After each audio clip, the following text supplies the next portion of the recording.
Magical girls. They're brave school-aged heroines that transform with glitter and dramatic music. They're armed with love, justice, and friendship. They battle evil with their cosmic powers bestowed to them by their cute sidekick. Now, what if we made them freaky and lesbian with no clothes on? Gushing Over Magical Girls, the one show where you could watch Sailor Moon and get hard. It's like the Powerpuff Girls, but older, but not too much older, but gay with strangling.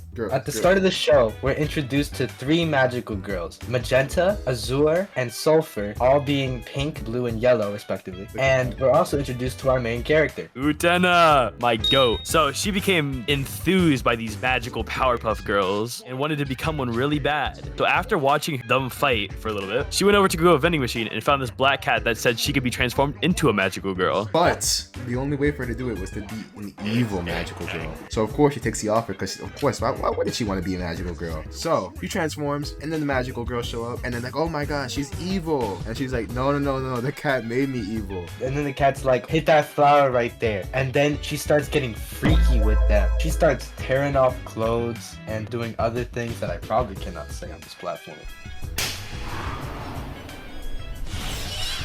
She starts ripping up clothes so many times. There's times where she doesn't even go to damage them. She only rips off the clothes. So precisely rips off their clothes. It's beautiful. Honestly, I can commend it. Isn't the cat like blackmailing her the entire time with like her nudes? Yeah, she's like, wouldn't your parents see this?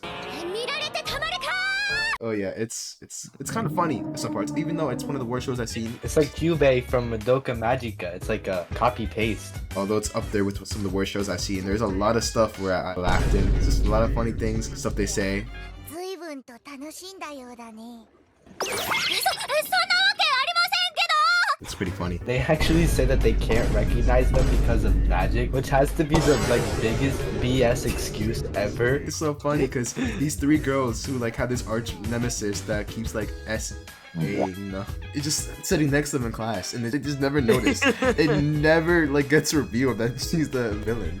Because the main character is a villain, which is pretty unique. I like that. Later in episode 1, they all get lured to like this doll factory or some kind, and they just get tickled. She hits the dolls with the wand, and they just start tickling the magical Powerpuff Girls. The magical girls are just getting like every single time they have an encounter with the main character, they never win. They always lose. How it goes, they encounter the main They character. won one time because of the power of friendship. No, wait, they that's not just true. get Sulfur soloed. No, but that was a 1v1. I don't know how she wins a 1v1, but she can't win a 3v1. They just get assaulted every single time. There's almost no exceptions. The blue-haired girl gets this fox mask on and is just getting assaulted the entire time in broad daylight. No one's even like walking near it, and she's just getting with a fox mask on. It's always her. The other 2 could be fighting and she's just tied up. At the end of episode 2, we actually see this girl wearing green. She's an explosion girl and she's also on like the evil side. She tries to jump the main character, but the main character electrocutes her and then calls her cute, and then she just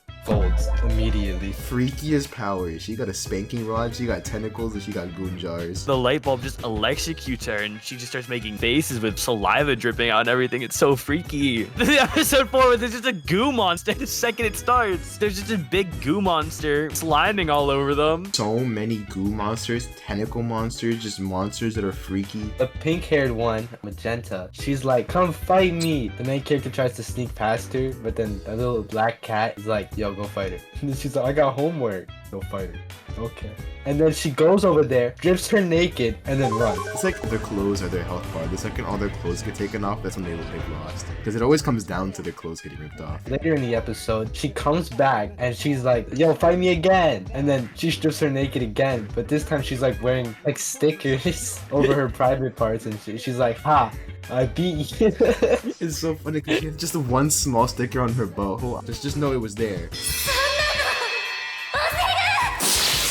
The 9-year-old thought it couldn't get worse. There's a kid. So freaky. And the singular digit. And it's not one of those tropes where, oh, it's a kid, but she looks old. No. It is just a kid. That's all it is. Kid's power is to trap them in a box, trap them in a dollhouse. It's very OP, very useful. How do they find a kid and recruit them to be an evil magical girl? Just found them in an alleyway and then asked them and she said yes. That is awesome, and I love it. Awesome. Also, she can just turn dolls into live animals. First thing she does to the three magical girls is trap them in a dollhouse, and she makes the other two call the blue-haired one mommy and start sucking on things and doing things. The blue-haired girl just allows it. She just says, maybe I was their mommy all along. She starts thinking to herself about it. The 9-year-old having these freaky powers. The main character, it gets sick at one point. And the 9-year-old, she makes a little dollhouse as a hospital, puts the main character in there, and then she goes in as a doctor. I cannot show most of this, but you can look at these moving pixels on screen, and you can guess what's going on. She no longer looks like a 9-year-old. It's okay, guys. Then her mom just comes back at the end of the episode. I would love to know, because this 9-year-old just starts hanging out with the two villains, the one with the guns and the main character. And it's like, what's your mom think of this? Her mom, let me hang out with these horny high schoolers. I'm sure she'd be very proud if she knew what she was doing. The next episode, the pink-haired girl gets turned into a baby. Oh, hell no! Oh, hell no! Speaking this on, is beautiful. I don't know what's with the 9-year-old and wanting to make people call other people mommy, but once she gets her hands on the pink-haired girl, she turns her into a baby and has her calling the 9-year-old mommy, and she's like caressing her and stuff. And even when the pink-haired girl realizes, wait, I'm not a baby, and I'm a magic girl, I have priorities, I have responsibilities, she goes, oh, I should leave. And the 9-year-old's like, oh, she figured it out, I gotta go, I gotta get out of here now. And she's like, no, don't leave, I'll keep acting like a baby for you. And she keeps going. She pees her pants, sucks on her thumb, drinks milk, calls her mommy. Oh my goodness, it's horrible. It's so. This is probably like the worst episode. It's so weird bad to watch. And then she just gets dumped outside with no underwear on at all. And then all the other magical girls find her. I got a warning for clicking on episode 7. The blue girl in episode 7, she starts to show that she's kind of a bit, I don't know if I could say this, but masochistic. Now the main character's scared. She's like, no, I don't want her to, be masochistic, because if she enjoys it, then I broke her. And then the blue-haired girl tries to switch to the evil side, and the main character's like, no, stay a magical girl. I need you to be a magical girl so I can freak you more. This is when she's gagged and they're riding on a panda. On some medieval torture method. It's oh my god. She starts licking her feet. The way she looks at her, she tries to be evil is so funny to me, because she looks down at her with such hate. And then at the very end of the episode, you get introduced to Seguna's favorite character. Oh my god, my favorite character! These four are beautiful. Honestly, I can't pick a favorite. Oh, trust me, I have a favorite. It's Sister Giganta. That one is your favorite? Yeah. Loco Musica, this one right here on screen, she is much more badder. Play her song. Oh, we playing her song. That song is so fun. No, it's fire. The karaoke is just like it reminds me so much of some random Yakuza scene that you'd see. These four villains' powers are some of them are interesting. Local Musica, music power, she sings. Sister Giganta, you won't guess what she does. She fucking gross. They're ranked by stars, whoever the strongest is. When these villains show up, the main character was supposed to be hunting magical girls, and they're like, hey, we've seen you've been whipping, spanking them, and just doing atrocious things, but you haven't been defeating them. You've just been having your way with them. Is this like a game to you? What's up? Bad guys, they try to beat the main character. They do beat them. The main character loses this fight. The main villain group, 4 people. They sent my favorite character out. She loses, gets destroyed the way I would to her. Then she gets destroyed another way. Her punishment for letting the girl with the guns and the 9-year-old get away and not beating them properly is stripping naked and then getting whipped and strangled. Later on, they have the second fight of this little 4-person villain gang, and then the main character's little group. After this interesting squabble and the main character wins, it always comes down to someone being naked, because she just makes her strip down naked for no reason. Her teammate was like in the dollhouse, and the person was gonna crush it unless she stripped naked and started singing. She sings good apparently, but then they get recruited. They turn good. Well, technically they're still evil, but they join the main character's group. The main character traps them in the box using a 9-year-old's power. She made them do something strange for a piece of change, except there was no change. She just made them do it. And then they just come out of the box fully naked, arms like wrapped around each other. It was fire. The main antagonist, She released slime monsters. they were good with white masks. And then you see my favorite character in that episode. She just grows giant, crushes someone with her boobs. But you wish that was you, huh? Yep.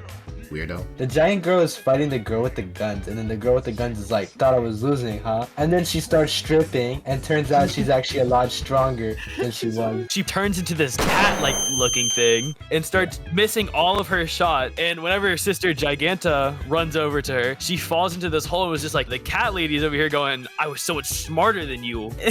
And then she makes Sister Giganta start crying to live. Oh my god, it was so freaky. So they never actually beat each other, they just trap the other person and just make them do something for their enjoyment. So when the main character finally confronts like the main villain, she just gets like obliterated, and then she just awakens because she's horny or something, I don't know, and she makes the main villain into a little kid. Oh my god.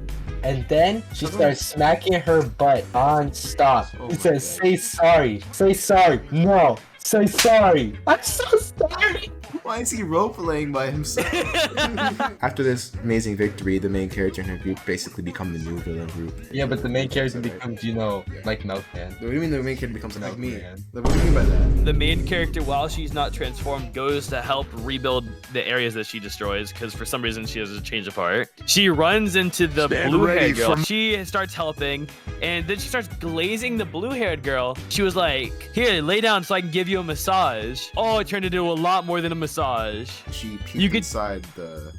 It started glowing. Then they have a whole kaiju fight between a toy Godzilla and the pink-haired girl. They kind of just start crawling into her clothes and stripping her naked in front of her sisters. Oh my so god, and her funny. sisters are just on the rooftop beside her. That's awesome. あのね、マゼンタが戦ってんの見たよ。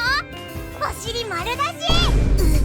And the first thing that happens is she turns bigger, just a bunch of people down on the floor and start taking pictures. Now that we're talking about the people, there is not one man in this show. It was just women being freaky. And then all it was resolved, and instead of having the regular 12 episode season, there's an extra 13th episode that provides absolutely nothing to the plot. It's just a beach episode, and they're all just, it's the regular freak stuff. The stuff you'd imagine. You guys think it's rating time? We're doing freak ratings first. We all give our freak ratings, and the average out is the average freak score of this anime. Same goes for the peak. I put this anime at a 10 freak. That's higher than redo of Healer. Is this the first time you've given an anime a 10? Yeah, it's just for that baby episode. Oh my god. Oh yeah. You know what? I'm gonna have to jump on the bandwagon here. I mean, I already had it written down, but I'm gonna agree with the 10. I can't give you a reason to put it any lower than a 10. So for that reason, I'm very interested in what you have to say on this, Gunjo. It's a 10, freak. This is our first 10 out of 10 freak on this channel. Oh my goodness. We have never rated anime this freaky. It's horrible. Okay, now it's time for our peak ratings. I put mine at a 7. It's a 4. It's just so repetitive. Sure, there's some funny stuff in there sometimes, but it's just the same thing. It has some redeeming quality, so I also put it at a 7. Our average freak score is a 10, and our average peak score is a 6. So I think it's leaning a bit more towards peak. I don't know about you guys. It's jumping. It is diving. It is sprinting towards the freak side of the scale.